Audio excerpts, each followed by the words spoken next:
La chapelle de Ker-Dévote déjà est située dans un lieu particulièrement remarquable, la nature qui l'entoure, mais aussi la chapelle par elle-même, ses dimensions assez spectaculaires, on l'appelle la cathédrale de campagne. Il y a aussi un magnifique calvaire, la sacristie qui est derrière moi, la fontaine qui est au bout du champ et dont l'histoire est complètement rattachée à cette chapelle.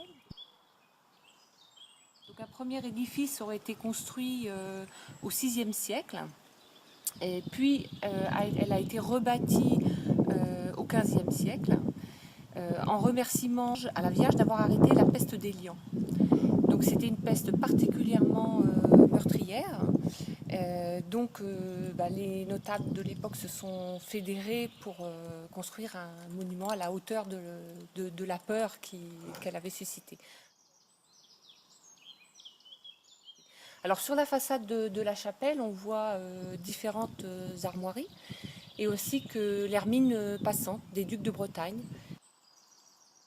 À l'intérieur de la chapelle, on a un très très beau mobilier avec un retable particulièrement remarquable qui est constitué de 6 panneaux de bois sculptés.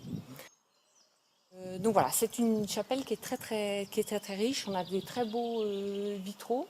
Enfin, voilà, elle est en plus dans un cadre absolument agréable à vivre.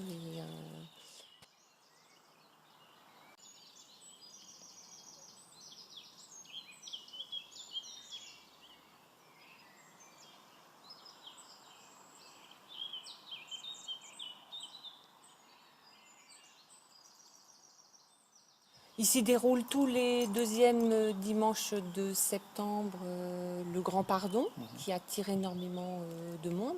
À cette occasion-là, on a la possibilité de voir énormément de costumes, particulièrement riches, puisqu'il y a beaucoup d'Éliantais qui viennent évidemment à la chapelle.